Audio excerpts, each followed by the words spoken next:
1, 2, 3. It's a bubble, friends. We're going to do a podcast. Yeah. Can I let go of my bubble now? Yes. Okay, good. Today, we are talking about the safe space and its importance in the classroom. I am here today with my gorgeous co-host, Erin. Well, hello.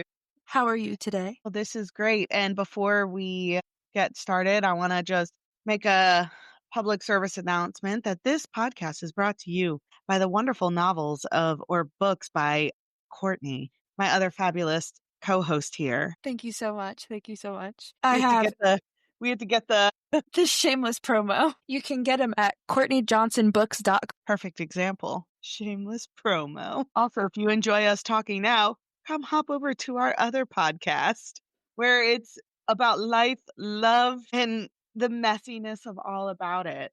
It's called Honestly, We're a Mess. And it is chaos in podcast format. Yes. It's a safe space, but also messy. Yes, I agree. That was a great plug in there.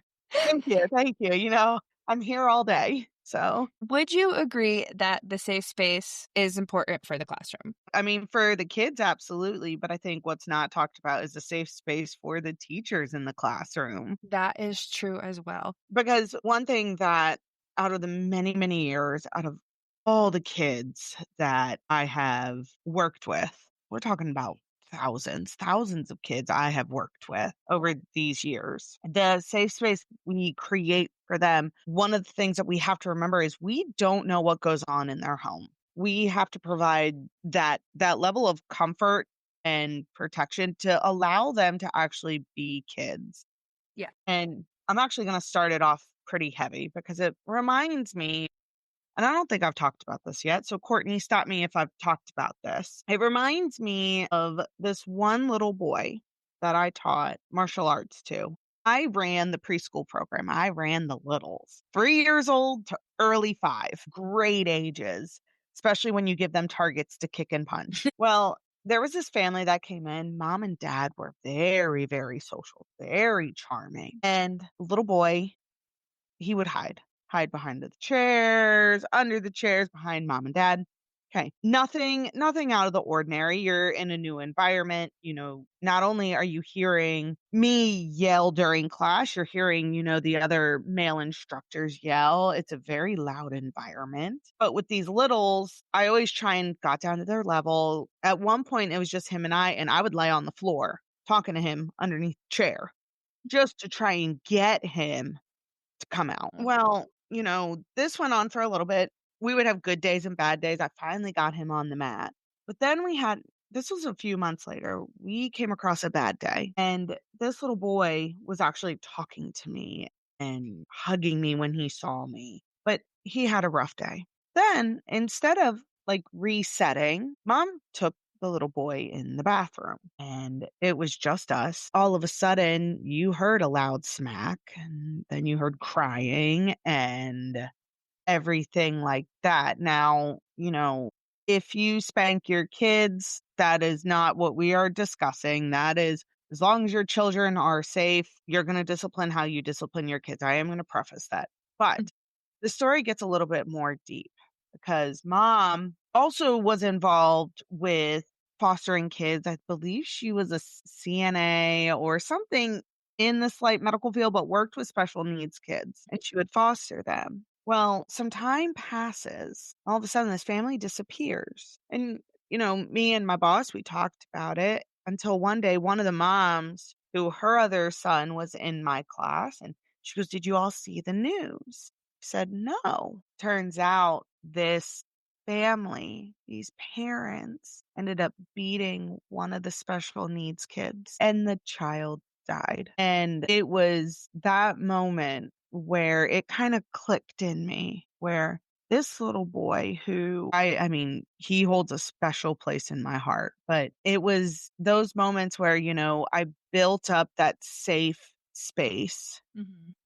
And probably the reason why he was having that one off day was probably because something happened at home. But then I still have guilt about not saying anything when she went into that bathroom with him. So when we sit there and talk about safe spaces, everyone always says, if you see something, say something. But I don't think everyone realizes that when you're in that sort of situation on what you would really do. Yeah. And it makes it hard because now, granted, that was over 10 years ago. And it's in that mindset that I have now because of that, that yes, if I see something, I will say something. I am very loud.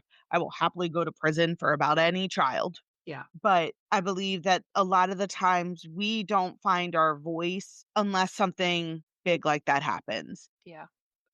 But it is our job within that safe space that we create for these children. We have to also be able to have that courage to say something. Now, I don't know if you would agree, but with this is that sometimes the administration overlooks things Yeah. and they don't want you to say anything. Yes. And I bet you anything, the one kid that you and I both know, Yeah. that's one of them. Yeah. There, especially the admin we worked for, most of those kids didn't talk. They were still too young. And that is what the admin was banking on. If the kid can't say anything, why should we? Even though it's our job to protect these kids. Exactly. But I also think, while yes, we started off this episode very, very heavy with that, in a sense, that kind of physical safe space. But I also believe that safe space can be a little bit broader on allowing kids to be kids. Yes. There's so much pressure nowadays where, now preschool kids, they have to be trying to read, you know, kindergarten, they have to be reading. And Mhm. it's the aspect of being a child isn't there anymore. Yeah, I agree. One thing I will say about the last place I was at, I'm going to call it One Big School. At One Big School, they really were about play and letting the kids be kids. Because I know at our wannabe franchise that we worked at, kids were not allowed to take off their jackets. Kids were not allowed to take off their shoes. Kids were not allowed to do a whole lot of things. Couldn't play in mud. They couldn't get wet. All of that. Yep. At One Big School, they encouraged it. They encouraged the kids to literally roll around in the mud. They encouraged the kids to take off their pants if they were soaking wet and run around in their undies. They encouraged kids to take off their shoes. Play was the biggest part of these kids' day because they learn so much through play. They expand their imagination, they expand their vocabulary. It's very important to let kids be kids and feel safe in being kids. And that's the big thing when any child is in that safe space that you can create, you learn a whole lot about your child. Yes. And one thing, even as a parent of a older toddler, they always say that children act the worst when they are in that safe space because they know and understand that, yeah, there might be a consequence, but nothing bad is going to happen. Yeah. And that's one thing that I noticed before I switched facilities for my child. At place A, where he was very much on his best behavior. Yeah.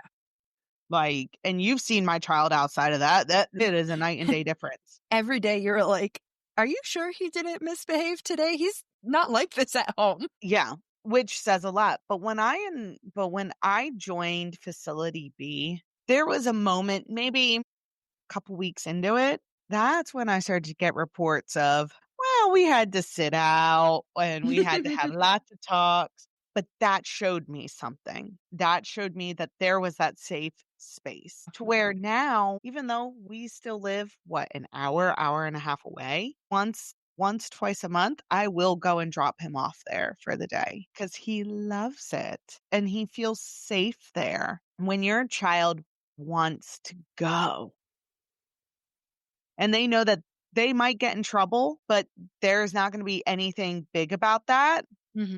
It's a great thing, but I That's feel big. like but now with your thoughts, because, I have the parent, teacher, I have lots of different you have teacher views, which is sometimes helpful because how do you think our administration can help support teachers and providing that safe space for teachers in order to help strengthen the safe space that the teachers create for the kids. Okay, so I've got a story about this.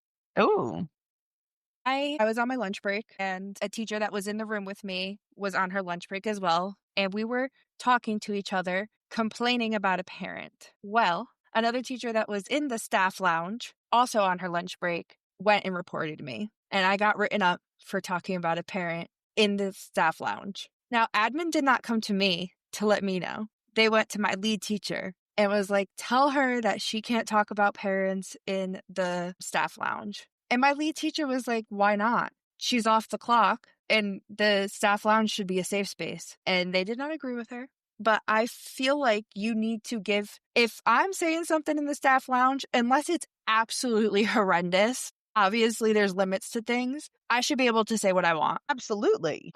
Should not have to fear that one of my coworkers is going to run and tell my boss and that my boss. Now, mind you, the parent didn't hear this. Obviously, it was the middle of the day. There was no parents there. They were in the lounge. So a parent didn't hear this. Another teacher did, but the teacher was friends with the parent. And so that's why she told on me. Personally, I would have told her to mind her business. Unless I was on the playground during work hours talking like that. I mean, talking crap about any parent on the, like, where another parent can hear is ridiculous. I will attest to that. But As a parent side, if I'm behind closed doors in a staff lounge, I should be able to be like, "Fuck this parent," if I really wanted to. not every parent is going to be the greatest. Not every parent, there is no such thing as a perfect parent. Guess Imagine. what? Guess what? I'm not a perfect parent. Nobody is perfect. If you think that you are a perfect parent, please write me a book and checklist on how you think that, because that would just be phenomenal. But, you talking crap about a family, parents can be frustrating. Yeah. Parents can be annoying. That I can be annoying as a mom. Trust me, I bugged you enough, and sometimes you're probably like, "Get the fuck away." Like, get it. But I believe, like, sometimes, like, there needs to be that level of security, safe space security. We're gonna correlate those 2. Because if we don't provide that for the teachers cannot be on top of their game to provide that for the kids. Obviously, don't talk shit about parents in front of the kids, because kids eventually talk. They're sponges. They're sponges. They will repeat. They do listen. If you don't think a child listens, you might want to turn your listening ears on, because they do. There's this level of understanding that I think administration lacks, especially if they've never been in the role of a teacher. Sometimes when people graduate or wherever life had them before, they jump into a specific role without having any previous knowledge of the roles before them. Yes. I believe one thing that could help administration is, okay, well, yes, I understand we want to hire you for assistant director, director, or whatever, but you have to take 6 months and work in one of our classrooms. And recently, too, just because you were in the classroom 5 years ago, Yep. it needs to, every, I don't know, 2 years, they got to go back to the classroom for at least one class. Like, I even would say put it in like the yearly training. Yeah. Admin has to go and assist in every age group Yep. for one day. And then tell Take us a we week. don't get a safe space. Yeah, because when admin can't see and actually can't visualize what is happening within their classrooms, they don't know. Is one of your teachers going, like, mourning a death of a loved one? Because when they're not on their A game, again, they're not going to have create the safest space for the kids. So how do you not know if someone is grieving the loss of a loved one, is going through a divorce, is, you know, their parents are getting a divorce, they failed a class, their car broke down. How do you know, and how do you support your teachers when you don't even know what is going on within the classroom? Exactly. Because when you create that safe space, yes, your room might get a little bit more chaotic. Not might, it will. Your room will get a little bit more chaotic.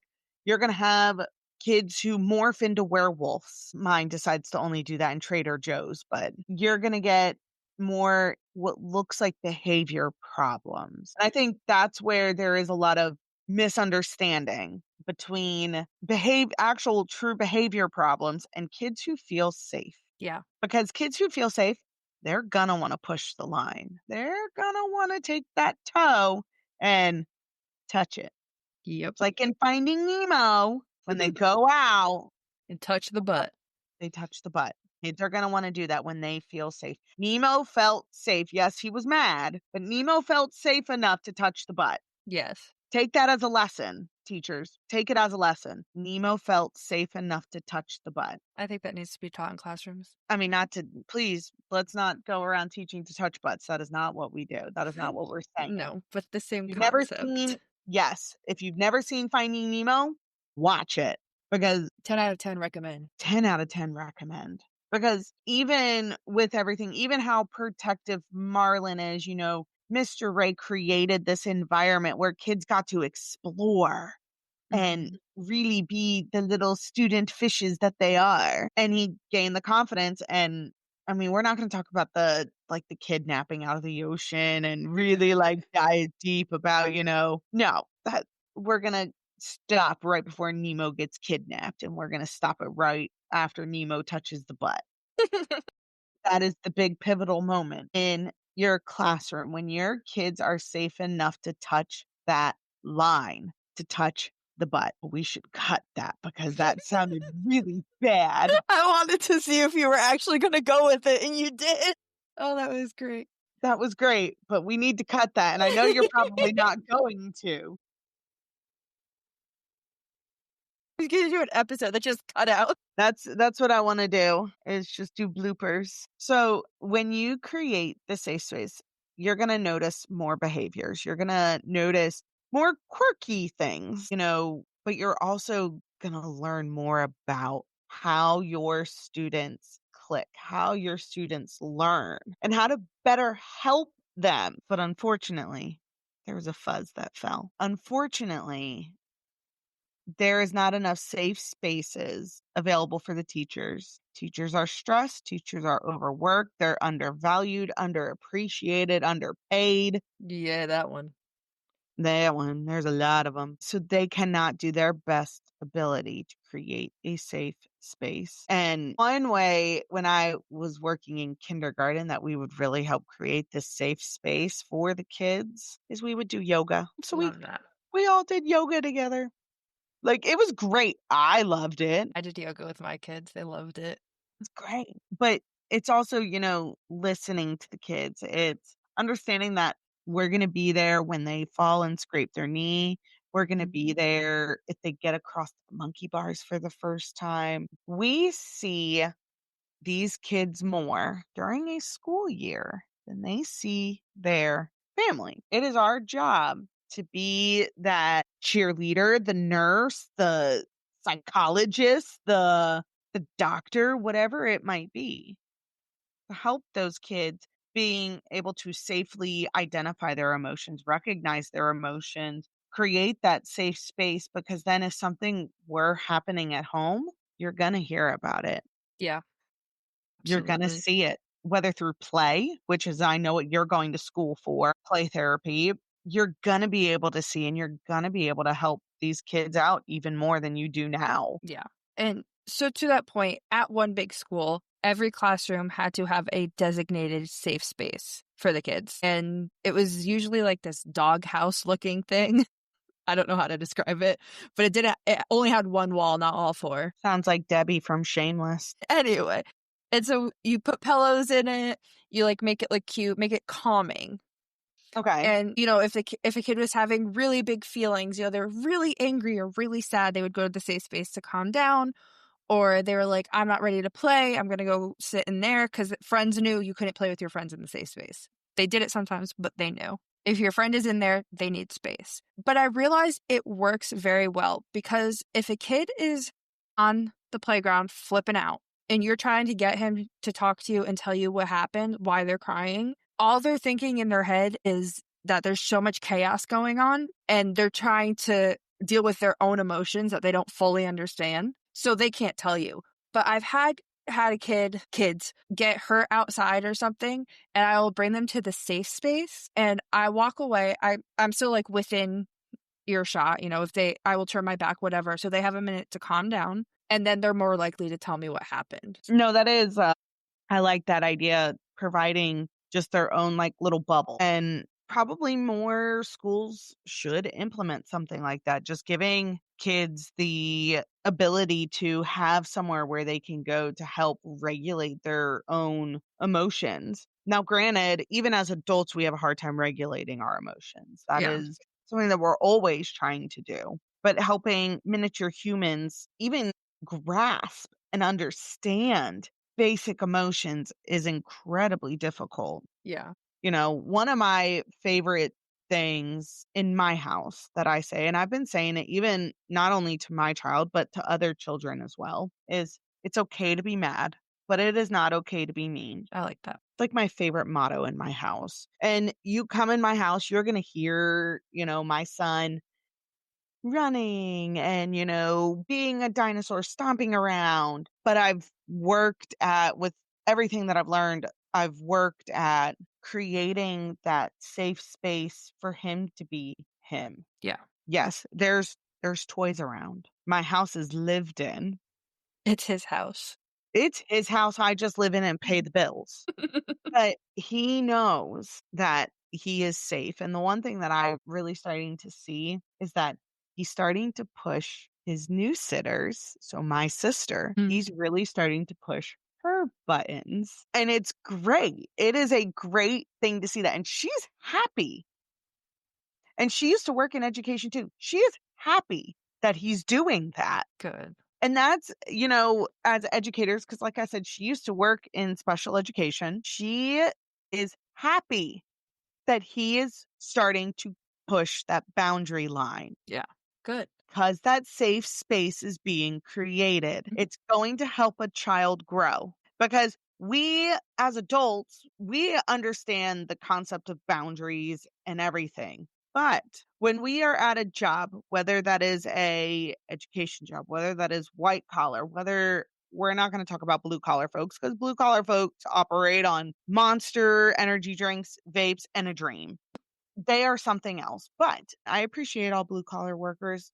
Don't come at me for that but we are given our do's and don'ts Mhm. in a job, but it takes some time to really understand those do's and don'ts. What time is it best to use the copier? Is there a hierarchy where, middle school teachers or high school teachers get to use the copier first? Like, there's things that we're going to have to learn. If there is a safe space created, mistakes are okay. Because guess what? You're going to make a mistake, nothing's going to happen. Someone might tell you, hey, Joe Schmo gets the copier every day at 7:30 in the morning because they leave right at 4 o'clock because Joe has to take little Sally to the dentist every day. Poor Yeah, little that Sally there. dang, I thought my teeth were bad. I know. Poor little Sally. And sorry for any parent named Joe with a daughter named Sally. If we are allowed to make mistakes, why can't kids? Exactly. Mic drop. Well, that was like the littlest, like, because we provide our own safe space to us. So let's do it for the kids I agree. and accept those little bit of behavior things because sometimes those little behavior things come out to be really funny. My me and my child, we go on a walk every single day. Every single day. Even when we visit grandma, we go on a walk every single day. And his thing was, he's a boy, he wants to run. Right. But, rather than really getting mad at him, one thing that I really did, I played into his imagination. And yes, my son does fully believe that the Ninja Turtles do live in the sewers and that they do eat pizza. But now, what that has done, since I played into his imagination, he no longer runs. He stops at every sewer I love and that. asks for the turtles. So So cute. oh, it's hilarious. He asks if they want pizza. So when you provide that safe space and you can really see how your students really interact how they communicate, the little quirks about them, you're going to be able to help teach them better. Yeah. Because whether that's you have a little girl who loves Elsa, okay, well, how can we use Elsa to help her grow? And whether that be socially, so she's not sharing, well, we need to be like Elsa and let it go. I just come up with these, but can you tell I've been around a lot of kids? Yeah. We need to be able to provide that area so that we can fully start to understand what these kids need. Thank you for coming to my TED Talk. I feel like that's becoming your new catchphrase. Thank you for coming to my TED Talk. Yes, it is.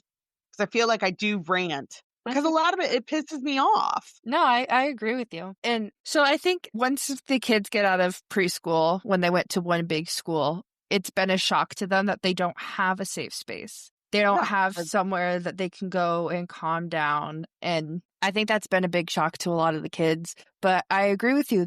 I think every school should implement something along those lines. It doesn't have to be the little doghouse. It could be a corner with some cushions. But also, like, one thing that we did was we had a glitter stick. And Yeah. if we noticed if everybody was getting a little bit like, we would be like, okay, we're going to turn it, watch the glitter fall. And it provided that like calming nature Yeah. to de-escalate some of those situations because or we would dance it out. Love a There good was dance it out. no, like I do dance it outs every day in my house. But I think it's harder because when they step into grade school, it is an agenda of okay, math, science, reading, history, art, It's a STEM. culture shock. It's a culture shock. So in a sense, there needs to be a collective safe space, like a glitter wand or, I've seen a lot of the tattletale boxes. Oh, yeah, those are funny. Those are great because it's giving kids that reassurance, "Hey, I am being heard. I am going to tell on Courtney because Courtney touched my applesauce. Thought you were gonna say butt. She touched my butt, and, then she called me a bitch," and which I've seen on TikTok, some of those. Oh my Yeah. god, so funny, especially when they do curse. I know kids shouldn't I curse, l blah, blah, blah, blah, no, blah.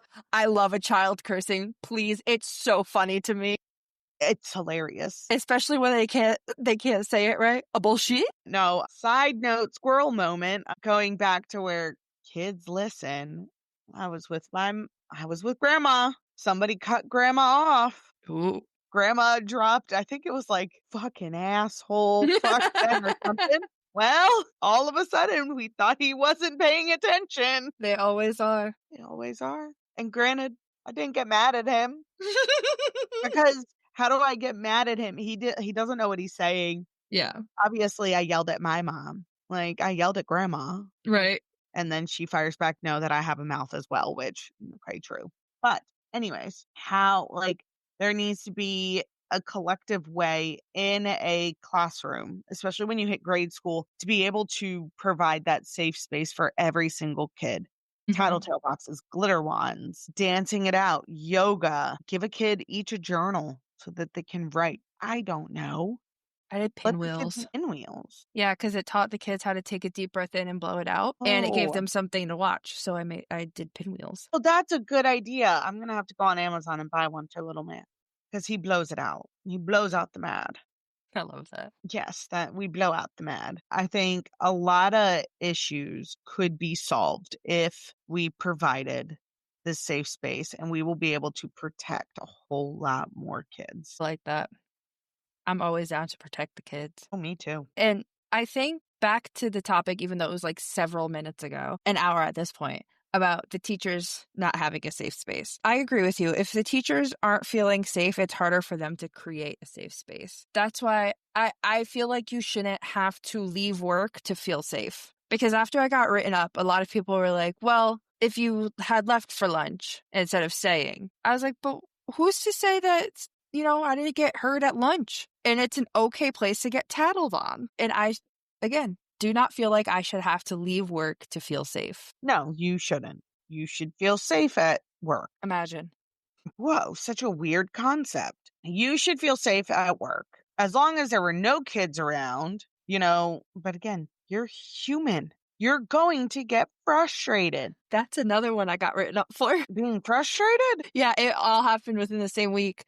Apparently, when I spoke to a child, I sounded frustrated, and it made the adult teacher feel icky inside. So they had to tell on me. Those were the words. And then I had my boss look me in the eyes and tell me he gets frustrated sometimes too. And sometimes he's guilty of sounding frustrated in front of the kids. So wasn't really sure what I was being written up for. I, Hypocrisy. I don't understand the feeling of icky. I'm trying to wrap my head around that And that's because when I quit.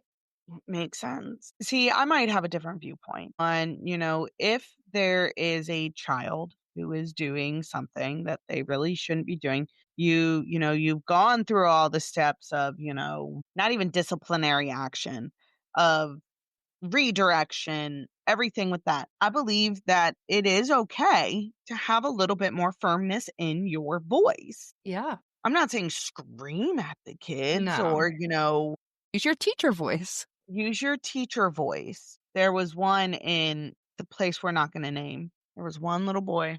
This was before you. And this little boy, he knew how to really, really push buttons. And you knew that it was a home thing because there was multiple times where the kid would throw a fit with the parent and the parent would just give in. Mhm. So it was at the end of the day, I was helping out in a classroom. Look at that, an admin helping out in the classroom. Whoa. Imagine. But imagine that. And I was having the kids clean up. Well, this one kid decided to pull out a bucket, stare right at me, dump it all out, proceeded to kick toys around, and then walk away. I calmly called him back and I said, "You have to start putting these toys away." He straight up goes, "No." No. And I did have more firmness in my voice. I said, "No, you are going to put every one of these toys back in this bucket." Yeah. He told me, "You do it." And I said, "No, I am not going to do it because I am not the one who did that." Right. So then meanwhile, the director walks in. She goes, "Is everything okay?" I said, "Yeah, it's great." And because at that point, he started throwing the toys in the bucket. And she goes, "Do you need to, is everything okay?" And I was like, "Yeah." I said, "He is still putting the toys away." I said, "I don't care if he throws them in there. He's still putting them away." Exactly. It is okay to have a teacher voice in a classroom. That's Not for me. because Courtney, if you were to just have your happy go lucky attitude and my son was doing something and you told him no with your happy go lucky voice, what is he going to do? Laugh in my face as he continues to do it. Yeah. Like, it's okay. You're not going to hurt the kid's feelings if you have a little oomph in your voice. I agree. And that just goes back to, not feeling safe somewhere. That not feeling safe at work affects the teacher, It does. just like not feeling safe at home or school affects the child. Yes, but sometimes administration, we need to hide our icky feelings. There's going to be lots of people who make us feel icky. Guess what? It's your job to provide that safe space for teachers if you want them to do their job to the best of their abilities for kids. Amen. I like it. I like it. Okay, I think that is a good stopping point. How about you? I think that is because I can rant about this shit all day. We'll have to do a part 2, I'm sure. Ooh, probably. Don't forget, it is all about keeping the kids safe. I've been your host, Courtney. This is my beautiful co-host. Aaron, Forget I your bet name. And we'll catch you next week.